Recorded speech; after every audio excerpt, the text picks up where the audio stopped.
জিবরাইল আলাইহিস সালাম নবীজিকে সামনে ঠেলা দিয়া বলল, আপনি আজকে ইমামতি করবেন। সুবহানাল্লাহ। নবীদের ইমাম, ইমামুল আম্বিয়া আমরা বলি, নবীদের নবী বলি। এর দ্বারা আল্লাহ তাআলা আমার আপনার নবীজির শ্রেষ্ঠত্বকে প্রত্যেকটা নবীর উপরে প্রতিষ্ঠিত করেছেন। সুবহানাল্লাহ বলেন। আল্লাহ তাআলাও তো বলছেন যে রূহের জগতে সব নবীদের থেকে আমার আপনার নবীজির নবুয়াতির স্বীকৃতি আল্লাহ তাআলা সব নবীদের থেকে নিয়ে নিয়েছেন। মূসা আলাইহিস সালাম বলেন, ও আমার সম্প্রদায়, তোমরা ওই পবিত্র ভূমির মধ্যে ঢুকে পড়ো, যেই ভূমির মালিকানা, যেই পবিত্র জমিনের মালিকানা আল্লাতী কাতাবাল্লাহু লাকুম, আল্লাহ তাআলা তোমাদের জন্য লিখে দিয়েছে। তোমরা শুধু ওই জমিনের মধ্যে, ওই শহরের মধ্যে ঢুকবা, সামনের দিকে অগ্রসর হবা, খবরদার পেছনের দিকে আসবা না। জয় তোমাদেরই হবে, তবে যদি পিছু হটো, ওয়ালা তারতাদ্দু আলা আদবারিকুম ফাতানকালিবু খাসিরিন, যদি পেছনের দিকে ফিরো, পিছু হটো, তাহলে ক্ষতিগ্রস্তদের অন্তর্ভুক্ত হয়ে যাইবা। আর যদি সামনের দিকে ছুটতে থাকো, ওই পবিত্র জমিনের মালিকানা তোমাদেরকে দিয়ে দিবে। আল্লাহ তাআলা কোরআনুল কারীমে জানায়া দিলেন, এই জমিনটা হলো পবিত্র জমিন, পবিত্র ভূমি। 3 নাম্বার, এই মসজিদের অন্যতম তথা বাইতুল মুকদ্দাসের অন্যতম বৈশিষ্ট্য হলো এটা মুসলমানদের প্রথম কিবলা। আব্দুল্লাহ ইবনে আব্বাস রাদিয়াল্লাহু তাআলা আনহু থেকে বর্ণিত, তিনি বলেন, কানা রাসূলুল্লাহ সাল্লাল্লাহু আলাইহি ওয়াসাল্লাম ইউসাল্লি ফি মক্কাতা নাহওয়া বাইতুল মুকদ্দাস ওয়াল কাবাতু বাইনা ইয়াদাইহি। নবীজি মক্কায় যখন নামাজ পড়তেন, বাইতুল মুকদ্দাসের দিকে ফিরে নামাজ পড়তেন, কাবা ওনার আর বাইতুল মুকদ্দাসের মধ্যে থাকতো। বাইতুল মুকদ্দাস মক্কা থেকে প্রায় ১৫০০ কিলোমিটার উত্তরে। নবীজি যখন উত্তর দিকে ফিরতেন, সামনে কাবা থাকতো, এরপরে বাইতুল মুকদ্দাস থাকতো। তার মানে নবী দক্ষিণ দিকে দাঁড়িয়ে কাবাকে সামনে নিয়ে উত্তর দিকে মুখ করে দাঁড়াইতেন। বাদামা হাজারা ইলাল মাদিনাতি ১৬ শাহরা, নবীজি যখন মক্কা থেকে মদিনায় হিজরত করলেন, ১৬ থেকে ১৬ মাস নবীজি বাইতুল মুকদ্দাসের দিকে ফিরে নামাজ পড়ছেন। কারণ বাইতুল মুকদ্দাস উত্তর দিকে, মক্কা থেকে মদিনাও উত্তর দিকে।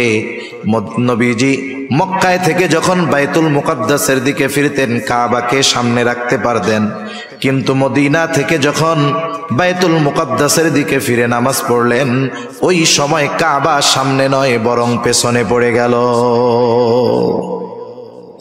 ১৬ মাস নবীজি নামাজ পড়ছে। কয় মাস? ১৬ মাস। নবীজি মদিনায় হিজরত করে যাওয়ার পরে, গরম পানিটা আছে না, একটু পানি দিয়ে গলা বাঁচাচ্ছে। নবীজি মদিনায় হিজরত করে যাওয়ার পরে মদিনায় ইহুদিদের প্রভাব ছিল, প্রভাব শেষ। নবীজিও বুঝতে পারছে ইহুদিদের প্রভাব প্রতিপত্তি শেষ। নবীজির অন্তরে তো এমনিই আশা যে কাবা যদি মুসলমানদের জন্য কিবলা হইতো কতই না ভালো হইতো। নবীজি একদিন নামাজ পড়তেছেন, নামাজের মধ্যে নবীজির ওই আশাটা অন্তরের মধ্যে অতিমাত্রায় জাগ্রত হলো। নামাজ পড়েন আর আকাশের দিকে নবীজি তাকান, মনের মধ্যে কি চায়, কোন আশা নিয়ে নবীজি আকাশের দিকে তাকায় বলেন তো? দুনিয়ার কেউ জানুক আর না জানুক, বুঝুক আর না বুঝুক, যিনি জানেন, যিনি বোঝেন, তিনি কে? আল্লাহ রাব্বুল আলামিন বলেন, ক্বাদ নারা তাকাল্লুবা ওয়াজহিকা ফিস সামা, আপনি যে বারবার আকাশের দিকে তাকান, আল্লাহ তাআলা বলেন আমি তো সেইটা দেখি। কেন তাকান তাও আল্লাহ তাআলা জানেন। এই জন্য আল্লাহ রাব্বুল আলামিন বলেন, ফালানুওয়াল্লিয়ান্নাকা কিবলাতান তারদাহা। আল্লাহ রাব্বুল আলামিন বলেন, ফালানুওয়াল্লিয়ান্নাকা কিবলাতান তারদাহা, আমি আপনার কিবলাকে পরিবর্তন করে দিব, আপনি যেই দিকটাতে চান ওই দিকে। নবীজি চান, আশা করেন যে আমার মুসলমানদের কিবলা হবে বাইতুল্লাহ। আল্লাহ তাআলা বলেন আপনার কিবলা আমি পরিবর্তন করে দিব যে দিকটায় আপনি চান। নামাজ হইছে 2 রাকাত। আল্লাহ তাআলা ফরমান পাঠায়া দিলেন, হাবিব দেরি করার প্রয়োজন নাই, আপনি এখনই ফিরে যান, চেহারাটা ঘুরায় ফেলেন। ফাওয়াল্লি ওয়াজহাকা শাতরাল মসজিদিল হারাম, আপনি আপনার চেহারাটা মসজিদুল হারামের দিকে ঘুরায় নেন। বাকি 2 রাকাত নামাজ নবীজি ওই জায়গায় পড়লেন। 2 রাকাত হলো বাইতুল মুকাদ্দাসের দিকে, 2 রাকাত হলো বাইতুল্লাহর দিকে, কাবার দিকে। যেই জায়গায় পড়ছেন এই ঘটনাটা নবীজির সাথে ঘটছে, ওই জায়গাটায় এখন একটা মসজিদ, নাম হলো মসজিদু কিবলাতাইন। আস্তে আস্তে খবর ছড়ায় গেছে, এক অঞ্চলে খবর পৌঁছাইছে ফজরের সময় তারা 1 রাকাতে পড়তেছে, রুকুর মধ্যে আরেকজন খবর দিছে, সাথে সাথে ওই বাকি নামাজ তারা ফিরা আর ওই বাইতুল্লাহর দিকে পড়া শুরু করছে। এইখানে একটা মসজিদ হয়েছে মসজিদু কিবলাতাইন। হজ উমরার সফরে যখন যাওয়া হয়, যারা গিয়েছেন ঐতিহাসিক স্থাপনাগুলো যখন দেখাইতে নিয়ে যায়, এই জায়গাটাতেও নেওয়া হয়। এখন তো কাবার দিকে ফিরা মেহরাব, কিন্তু বের হওয়ার সময় যখন দরজার উপরের দিকে তাকাইলে দেখা যায় জায়নামাজের মতো একটা চিহ্ন দেওয়া আছে, বোঝানোর জন্য যে আগে কিবলাটা এদিকে ছিল।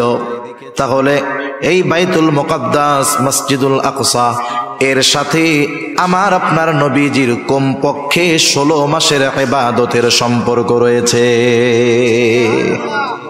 এটার সাথে আমাদের ইবাদতের সম্পর্ক। এটা হলো পৃথিবীর দ্বিতীয় মসজিদ। আবু যার গিফারি রাদিয়াল্লাহু তাআলা আনহু নবীজি সাল্লাল্লাহু আলাইহি ওয়াসাল্লামকে জিজ্ঞাসা করতেছেন, আইয়ু মসজিদিন উযিয়া ফিল আরদি আওয়ালা, পৃথিবীর সর্বপ্রথম মসজিদ কোনটা? নবীজি বলেন আল মসজিদুল হারাম। মসজিদুল হারাম হলো পৃথিবীর প্রথম মসজিদ। আল্লাহ তাআলা বলেন ইন্না আউওয়ালা বাইতিন মুদিআ লিন-নাস লাল্লাযী বিবাক্কাতা মুবারাকান ওয়া হুদাল লিল আলামিন। মানুষের জন্য এই পৃথিবীতে প্রথম ঘর যেটা বানানো হয়েছে মক্কায় অবস্থিত। 2টা বিষয় হতে পারে, মুফাসসিরিনে কেরাম বলেন, একটা হলো মানুষের ঘর হোক আর ইবাদতের ঘর হোক, এই ঘরই প্রথম ঘর, এর আগে কোনো ঘর দুনিয়াতে ছিল না। 2 নাম্বার হতে পারে মানুষের ঘর হয়তো আগেই হয়েছে, কিন্তু এটা দুনিয়ায় ইবাদতের প্রথম ঘর, প্রথম মসজিদ। তাহলে পৃথিবীর প্রথম মসজিদ হলো মসজিদুল হারাম। এরপরে তিনি প্রশ্ন করতেছেন সুম্মা আইয়ুন, এরপরে কোনটা? নবীজি প্রশ্নের জবাবে বললেন আল মসজিদুল আকসা, মসজিদুল আকসা। কাম কানা বাইনাহুমা, এই 2টার মাঝে ব্যবধান কত বছরের? নবীজি বললেন 40 সানা, এই 2টার মধ্যে ব্যবধান হলো 40 বছরের। 40 বছরের ব্যবধানে এই 2টা মসজিদ হইছে। এটা পৃথিবীর দ্বিতীয় মসজিদ। এই মসজিদের অন্যতম ফজিলত কি? পৃথিবীর 3টা মসজিদ ছাড়া পৃথিবীর অন্য কোন মসজিদ বরকত মনে করে সফর করে দেখতে যাওয়ার সুযোগ নাই। সেটা 60 গম্বুজ হোক আর 206 গম্বুজ হোক।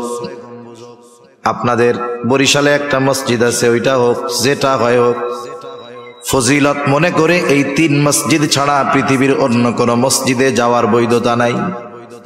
অনেক মানুষ এমন হয় 60 গম্বুজ মসজিদে গেছে ফজিলত মনে কইরা, জোহরের নামাজের সময় গিয়ে উপস্থিত হইছে, কিন্তু নামাজ কালাম কিছু পড়ে নাই, বাইরে দিয়া ঘুরছে আর বিড়ি টানছে। নামাজ কালাম শেষ, লোকজন বের হয়ে গেছে। এইবার ওযু কইরা যায় 2 রাকাত নামাজ পড়ছে। একজন জিজ্ঞাসা করে কিসের নামাজ পড়লি? এদিকে এসে পড়লে ফজিলত আছে এই জন্য পড়ছি। এই ফজিলত মনে করে নামাজ পড়লে সওয়াব হবে না উল্টা গুনাহ হবে? কোন? পৃথিবীর কোন মসজিদ সফর করবে বরকত মনে করে এই 3 মসজিদ ছাড়া কোন মসজিদে করার সুযোগ নাই। বরং এই 3 মসজিদে সুযোগ হইলে যাওয়া জরুরি। মসজিদুল হারামে যাওয়া লাগেই, হজ ফরজ হইলে যাইতে হবে, ওইটা ফরজ। সেই জন্য মসজিদুল হারামে যাইতে হয়, মসজিদুল নববীতে যেতে হয়, মসজিদুল আকসায় গেলে ফজিলত আছে। কিন্তু আফসোসের ব্যাপার, এখন আর পুরনো নিয়ন্ত্রণ ইহুদিদের হাতে থাকার কারণে মুসলমান চাইলেই যাইতে পারে না। এই 3 মসজিদ হলো এই বরকতময় যে এই 2-3 মসজিদ দেখার উদ্দেশ্যে সফর শুরু করলেই সওয়াব হয়। শুধু তাই না, এই 3 মসজিদে গিয়ে যদি নামাজ পড়া যায়, নবীজি বলেন বাইতুল্লাহ নামাজ পড়লে তার 1 রাকাতের সওয়াব 1 লক্ষ গুণ বাড়ায়া দেওয়া হয়। মসজিদুন নববীতে পড়লে 1000 গুণ বাড়ায়া দেওয়া হয়। মসজিদুল আকসায় 1 রাকাত নামাজ পড়লে ওর সওয়াব 250 গুণ পর্যন্ত আল্লাহ তাআলা বাড়ায়া দেয়। 60 গম্বুজ মসজিদে যায় পড়লে এই সওয়াব পাওয়া যাবে? 1 গুণ 2 গুণ হবে? কেউ যদি মনে করে তাহলে তার আরো গুনাহ হবে। শাহজালালের মাজারে যায় পড়লে হবে মনে হয়? পৃথিবীর আর কোন মসজিদ নাই। নবীজি আর এক হাদিসের মধ্যে বলেন, দাজ্জাল পৃথিবীর 4টা মসজিদে ঢুকতে পারবে না। দাজ্জালের আগমন হবে, গোটা দুনিয়া চড়ায় বেড়াবে, কিন্তু 4টা জায়গায় সে ঢুকতে পারবে না। 1 নাম্বার মসজিদুল হারাম, হারামের এরিয়া যত দূর ফেরেশতারা দাঁড়ায় পাহারা দিবে, ওই এরিয়ার ভিতরে তারা ঢুকতে পারবে না। মসজিদুন নববী ওরও এরিয়া আছে, ওই এরিয়ার ভিতরে দাজ্জাল ঢুকতে পারবে না। মসজিদুল আকসা এই বাইতুল মুকাদ্দাসের ওই এরিয়ার ভিতরে দাজ্জাল ঢুকতে পারবে না। আর একটা মসজিদ আছে মসজিদুত তুর, ওই মসজিদুত তুরের মধ্যেও দাজ্জাল ঢুকতে পারবে না। এই মসজিদের অন্যতম আর একটা বৈশিষ্ট্য হলো পৃথিবীর একমাত্র মসজিদ যেই জায়গায় আল্লাহ রাব্বুল আলামিন পৃথিবীর শুরু থেকে নিয়ে একেবারে আমার আপনার নবী পর্যন্ত সব নবীকে আল্লাহ তাআলা একত্রিত করেছেন। দুনিয়ার আর কোনো মসজিদ নাই। এই ফজিলতটা যেই মসজিদের মধ্যে সংগঠিত হয়েছে, দুনিয়ার আর কোনো মসজিদ নাই। এই মসজিদুল আকসাই একমাত্র মসজিদ যেই জায়গায় আল্লাহ তাআলা সকল নবী রাসূলদেরকে দুনিয়ায় একত্রিত করেছে। আর কোথাও কোন জায়গায় একত্রে সব নবীর পদাচারণা হয় নাই। যদিও এই জেরুজালেমে এখানে সবচাইতে বেশি নবীদের আগমন ঘটছে, সবচাইতে বেশি নবীদের কবর আছে ওই জায়গায়। বর্তমান দুনিয়ার সবচাইতে পুরাতন শহরের মধ্যে অন্যতম এই জেরুজালেম। এইটা যে কতবার ভাঙছে আর কতবার গড়ছে, অনেকবার। সেজন্য এই মসজিদের সাথে মুসলমানদের হৃদয়ের ঈমানের আমলের সম্পর্ক আছে না নাই? আমি আলোচনাটা বেশি লম্বা করি নাই, কারণ আরো কিছু কথা বলবো তো এই জন্য। এখন নবীজি আসলেন মসজিদুল আকসায়, ওইখানে একটা পাথর ছিল বাহন বাঁধার পাথর। যেই নবী ওইখানে আসছেন উনি তার সাওয়ারি ওই জায়গায় বাঁধছেন, ইংলিশ আধুনিক ভাষায় পার্কিং। নবীজি ওনার বাহনকে ওই জায়গায় বাইধা রাখছেন। এবার ওযু করলেন, ওযু কইরা নবীজি 2 রাকাত নামাজ পড়লেন। ইবনে কাসির রাহমাতুল্লাহি আলাইহি এখানে ব্যাখ্যা করেন যে এই জায়গায় 2টা মত পাওয়া যায়। একটা হলো নবীজি মেরাজের সফর শুরু করার আগে সব নবীর উপস্থিতিতে ওই জায়গায় উনি ইমামতি করছেন, এরপরে সফর শুরু করছেন। তিনি বলেন, কিন্তু পরবর্তী আলোচনার দৃষ্টিভঙ্গিতে মনে হয় এটা হয় নাই। কিভাবে হইছে? সকল নবীর উপস্থিতিতে নবীজি ইমামতি করেছেন এটা ফেরার সময়। যাওয়ার সময় যদি ইমামতি করতেন তাহলে প্রত্যেক আসমানে যখন উঠছেন জিব্রাইল প্রত্যেক নবীর সাথে পরিচয় করায়া দিছে, তাহলে পরিচয় তো আগেই হয়ে গেছে, নতুন করে করায়া দেওয়ার দরকার কি ছিল? কথা বুঝেন নাই? এজন্য উনি বলতেছেন যে নবীজি ওইখানে গিয়ে 2 রাকাত নামাজ পড়লেন, এরপরে সফর শুরু হবে ঊর্ধ্ব আকাশে সফর, মেরাজের সফর।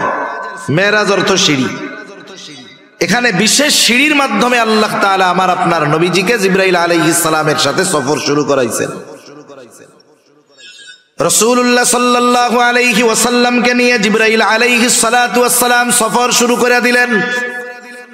মনে রাখবেন, কাফের মুশরিকেরা এই ধরনের ওয়াজ নসিহত শোনে, ওরাও শোনে, কিন্তু সমালোচনা করার জন্য, ভুল ধরার জন্য। মুসলমানদেরকে তিরস্কার করার জন্য শুনে রাসূলুল্লাহ সাল্লাল্লাহু আলাইহি ওয়াসাল্লাম প্রথম আসমানের দরজার কাছে পৌঁছায় গেল। দরজায় আওয়াজ করলো জিবরিল। কে? বলে আমি জিবরিল। সাথে কে? বলে মুহাম্মাদুর রাসূলুল্লাহ সাল্লাল্লাহু আলাইহি ওয়াসাল্লাম। ওনাকে নিয়ে যাওয়ার অনুমতি দেওয়া হয়েছে। এইবার ফেরেশতারা নবীজিকে সালাম বিনিময় করলেন, অভিবাদন জানাইলেন। প্রথম আসমানে নবীজির সাথে দেখা হলো হযরত আদম আলাইহিস সালাতু ওয়াস সালামের। জিবরাইল আলাইহিস সালাম পরিচয় করায়া দিলেন। আদম আলাইহিস সালাম নবীজিকে দোয়া করলেন। সফর শুরু হলো দ্বিতীয় আকাশের। ওইখানে ফেরেশতারা দরজা খুলে দিল, অভিবাদন জানালো। দ্বিতীয় আসমানে ঈসা ইয়াহইয়া আলাইহিস সালাম এনরা পরস্পর হলেন খালাতো ভাই। ওনাদের সাথে দেখা হলো, পরিচয় করায়া দিলেন জিবরাইল আলাইহিস সালাম। উভয়ের সাথে কথোপকথনের পর তৃতীয় আসমানের দিকে সফর শুরু হয়ে গেল। এইবার তৃতীয় আসমানে ফেরেশতারা দরজা খুললো, অভিবাদন জানাইলো, স্বাগতম জানাইলো। তৃতীয় আসমানে রাসূল আকরাম সাল্লাল্লাহু আলাইহি ওয়াসাল্লামের সাথে দেখা হলো ইউসুফ আলাইহিস সালামের। জিবরাইল আলাইহিস সালাম পরিচয় করায়া দিলেন।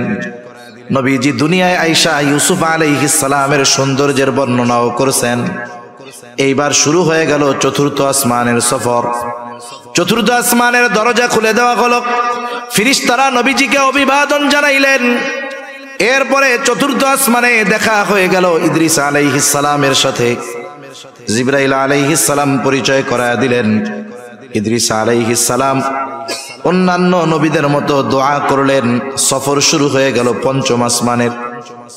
দরজা খুলে দেওয়া হলো, ফেরেশতারা নবীজিকে অভিবাদন জানাইলেন। পঞ্চম আসমানে গিয়ে সাক্ষাৎ হলো মুসা হারুন আলাইহিস সালামের সাথে। হারুন আলাইহিস সালাতু ওয়াস সালাম তার সাথে পরিচয় হলো, দোয়া কইরা দিলেন। এইবার সফর শুরু হয়ে গেল ষষ্ঠ আকাশের। আকাশের দরজা খোলা হলো। ষষ্ঠ আকাশে মুসা আলাইহিস সালামের সাথে দেখা হলো। জিবরাইল আলাইহিস সালাতু ওয়াস সালাম পরিচয় করায়া দিলেন। এইবার সপ্ত আকাশের দিকে নবীজিকে নিয়ে জিবরাইল আলাইহিস সালাম রওনা হয়ে গেলেন। সপ্ত আকাশের দরজা খুলে দেওয়া হলো, ফেরেশতারা অভিবাদন জানাইলো। সপ্ত আসমানেই আছে বাইতুল মামুর, একেবারে আমাদের দুনিয়ার বাইতুল্লাহ যেই জায়গায়, ওই বরাবর সোজা সপ্ত আকাশের উপরে একটা মসজিদ আছে। ওই মসজিদের নাম হলো বাইতুল মামুর। ওইখানে ইব্রাহিম আলাইহিস সালাম দেয়ালের সাথে হেলান দিয়া বসে আছেন। ওইখানে ইব্রাহিম আলাইহিস সালামের সাথে রাসূলুল্লাহ সাল্লাল্লাহু আলাইহি ওয়াসাল্লামকে জিবরাইল আলাইহিস সালাম পরিচয় করায় দিলেন। পরিচয় হলো, বাইতুল মামুর হলো, ওইখানে দৈনিক ৭০,০০০ ফেরেশতা একবার কইরা তাওয়াফ করার সুযোগ পায়। করছে সাহাবায়ে কেরাম। ফেরেশতার সংখ্যা কত? নবীজি তখন বলছে, শোনো, এই সপ্ত আকাশের উপরে একটা মসজিদ আছে, একেবারে আমাদের এই বাইতুল্লাহর সোজা উপরে। ওইখানের মসজিদটার মধ্যে ফেরেশতারা তাওয়াফ করার জন্য ঢুকে। এইখানে যেমন তাওয়াফ হয়, ওইখানেও তাওয়াফ হয়। ফেরেশতার সংখ্যা কত? বলে যেই ৭০,০০০ ফেরেশতা একবার তাওয়াফ করে বের হয়, কিয়ামত পর্যন্ত ওরা আর ওই জায়গায় ঢোকার সুযোগ পাবে না। ফেরেশতা কত বেশি! দুনিয়ায় তো টাকা পয়সা হইলে আপনি মাসে মাসে নাই, সপ্তাহে সপ্তাহে ওমরায় যেতে পারবেন। টাকা পয়সা থাকলে প্রতি বছর হজে যাইতে পারবেন। কিন্তু বাইতুল মামুরে যেই ফেরেশতা একবার তাওয়াফ কইরা বেরোইছে, তার পুনরায় কিয়ামতের আগে ওইখানে প্রবেশ করার কোনো সুযোগ থাকবে না। এরপরে সফর শুরু হয়ে গেল। জিবরাইল আলাইহিস সালাতু ওয়াস সালামের সাথে চলতেছে সফর। পৌঁছায় গেলেন সিদরাতুল মুনতাহায়, একেবারে সীমান্তের বড়ই গাছের কাছে।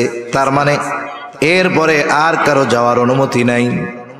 জিবরাইল আলাইহিস সালাতু ওয়াস সালাম বলতেছে, ইয়া রাসূলুল্লাহ, এই পর্যন্ত আমার সফর শেষ।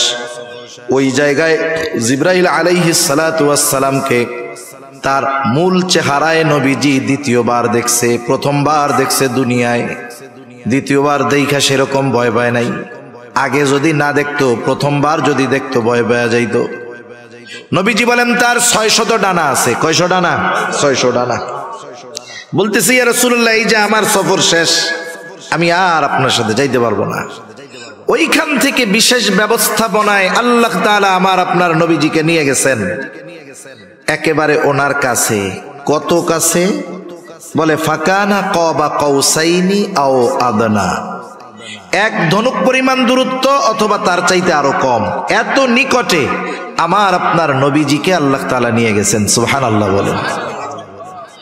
এখন কথোপকথন হইছে, নবীজি ওইখানে গিয়েও উম্মতের কথা বলেন নাই। সর্বশেষ আল্লাহ তাআলার পক্ষ থেকে নবীজিকে 50 ওয়াক্ত নামাজ হাদিয়া দেওয়া হয়েছে উম্মতের জন্য। কয় ওয়াক্ত? 50 ওয়াক্ত। মনে রাখবেন, এই মেরাজ থেকে তথা এই নামাজের হুকুম, নামাজ আল্লাহ তাআলার হাদিয়া। আল্লাহ তাআলা আমার আপনার নবীকে আরশে আজিমে নিয়ে আমাদের জন্য এই নামাজকে হাদিয়া দিছে। সুবহানাল্লাহ বলেন। এজন্য নামাজ হলো এমন একটা ইবাদত, যখন বান্দা নামাজের মধ্যে যায় তখন স্বয়ং আল্লাহ তাআলার সাথে কথোপকথনে লিপ্ত হয়। কিন্তু আফসোসের ব্যাপার, আমরা মেরাজের ঘটনা গল্প শুনতে খুব ভালো লাগে। ইমাম সাহেবরা কয়দিন পরে অস্থির হয়ে যাবে, বাড়ির থেকে মহিলারা শুধু পোলা বান্ডে পাঠাবে, হুজুর মেরাজের রোজা কবে? মেরাজের রোজা কয়টা রাখতে হয়? হুজুর হুজুর ওই মেরাজের নামাজ জানি কোন কোন সূরা দিয়ে পড়তে হয় হুজুর। অথচ মেরাজ যে কয় তারিখে হইছে এর নির্দিষ্ট একটা হাদিস কেউ দেখাতে পারবে না। মূল বিষয়টা হলো মেরাজ থেকে নবীজি কি শিক্ষা নিয়ে আসলেন সেটাকে ধারণ করার দরকার ছিল। আমরা মূলত ওইটার দ্বারের কাছেও নাই। নবীজি আল্লাহ তাআলার হাদিয়া নিয়ে রওনা হলেন। এইবার মুসা আলাইহিস সালাতু ওয়াস সালামের সাথে যাওয়ার সময় সাক্ষাৎ। মুসা আলাইহিস সালাম বলেন, আল্লাহর কাছে গেলেন, কি দিছে আপনার উম্মতের জন্য? বলে 50 ওয়াক্ত নামাজ। বলে আপনি আল্লাহর কাছে গিয়ে দরখাস্ত করেন, আপনার উম্মত এটা পালন করতে পারবে না, আপনি যান। নবীজি গিয়া বললেন, আল্লাহ আমার উম্মতের জন্য কষ্টসাধ্য হয়ে যাবে। বলে দিল 10 কমায়া আল্লাহ। আল্লাহ তাআলা 10 রাকাত কমায়া দিলেন, থাকলো 40। আবার আসছে, কি হইছে? কয় 40 ওয়াক্ত। বলে আবার যান। আল্লাহ তাআলার কাছে নবীজি আবার ফরিয়াদ করলেন, কমায়া দেওয়া হলো আরো 10, 30। এইবার কয় কত? কয় 30। বলে আবার যান, পারবে না। নবীজি আবার গেলেন, এইবার কইমা হইল 20। বলে আবার যান, এইবার হইল 10। বলে শুনেন, পারবে না, আপনি আবার যান। এইবার আল্লাহ তাআলা আরো 5 কমায়া দিলেন, বাকি আছে 5। এই 5 নিয়ে ফিরে আসার সময় আবার মুসা আলাইহিস সালামের সাথে দেখা। বলে কি খবর? বলে 5 ওয়াক্ত নামাজ। বলে আপনার আগে আমি আমার উম্মতদেরকে পরিচালনা করেছি, আপনার উম্মত এইটাও পারবে না। নবীজি বলেন, আমার যাইতে লজ্জা লাগে। কতজন মনে মনে কবে যে কেন যে নবীজি আবার গেল না? তাহলে খালি জুম্মার নামাজটা থাকলে আর কিছু লাগতো না, কি কন? ওই পাবলিকও আছে, আফসোস করেন না যে কেন নবী গেল না। গেলে হয়তো এবার আল্লাহ তাআলা কইতো যে 1 রাকাত 1 ওয়াক্ত সারাদিনে, আর নাইলে খালি জুম্মা যান। কি মজাটা হইতো। এই ওই জুম্মাটা যদি হইতো দেখতেন, ওইটাও যে পরিমাণ লোক হয় ওইটা তখন আর হইতো না। এটা সত্য কথা। আল্লাহু আকবার। আল্লাহ তাআলা জানায়া দিলেন, পয়গম্বর ওয়াক্ত 5টা ঠিক আছে, কিন্তু আমি আল্লাহ তো দিয়েছিলাম 50। এই জন্য আপনার উম্মত 5 ওয়াক্ত নামাজ পড়বে। যে পড়বে তার এই নামাজের সওয়াব কমপক্ষে 10 গুণ বাড়ায়া 50 ওয়াক্তের সওয়াব দেওয়া হবে। ইবনে কাসির রাহমাতুল্লাহি আলাইহি বলেন, নবীজি যখন ফিরতেছেন, বলেন তো মেহমান আসছে আপনার বাড়িতে, মেহমান আসলে, মেহমান যখন চইলা যায়, সুন্নাত হইল মেহমানরা একটু কি কইরা দেওয়া? আগায়া দেওয়া। ইবনে কাসির রাহমাতুল্লাহি আলাইহি বলেন, যখন সব নবীরা নবীজিকে আগায়া দিতে আসছে, ওই সময় সবাই বাইতুল মুকাদ্দাসে একত্রিত হইছে। আল্লাহ তাআলা ওই সময় সবাইকে একত্রিত করছেন। নবীজি আবার 2 রাকাত নামাজ পড়বেন, সবাই দাঁড়ায় আছে। নামাজ পড়াবে কে? জিবরাইল আলাইহিস সালাম নবীজিকে সামনে ঠেলা দিয়া বলল, আপনি আজকে ইমামতি করবেন। সুবহানাল্লাহ। নবীদের ইমাম, ইমামুল আম্বিয়া আমরা বলি, নবীদের নবী বলি। এর দ্বারা আল্লাহ তাআলা আমার আপনার নবীজির শ্রেষ্ঠত্বকে প্রত্যেকটা নবীর উপরে প্রতিষ্ঠিত করেছেন। সুবহানাল্লাহ বলেন। আল্লাহ তাআলাও তো বলছেন যে রূহের জগতে সব নবীদের থেকে আমার আপনার নবীজির নবুয়াতির স্বীকৃতি আল্লাহ তাআলা সব নবীদের থেকে নিয়ে নিয়েছেন। এইবার নবীজি সফর শেষ করে আসছেন। পরের দিন সকালবেলায় উপস্থিত সাহাবায়ে কেরামের কাছে মেরাজের ঘটনা বর্ণনা করতেছেন। মেরাজ হইছে সশরীরে, কোনো সন্দেহ নাই। ব্যাখ্যা বিশ্লেষণ করা যাইতো, কিন্তু সময় সুযোগ কোনোটাই নাই। এইবার নবীজি যখন মেরাজের ঘটনা বলতেছে যে আমাকে রাতের বেলায় মসজিদুল হারাম থেকে মসজিদে আকসায় নেওয়া হইল, ওইখান থেকে সপ্ত আকাশ পাড়ি দিয়ে নামাজ গাদিয়া দিয়ে পাঠানো হইছে।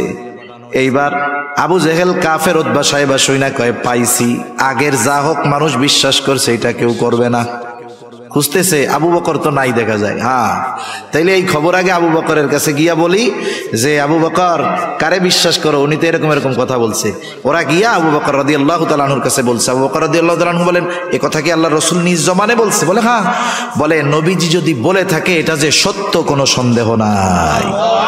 আশার গুড়ে বালি ফিরে আসছে, কেমনে ঠেকানো যায়?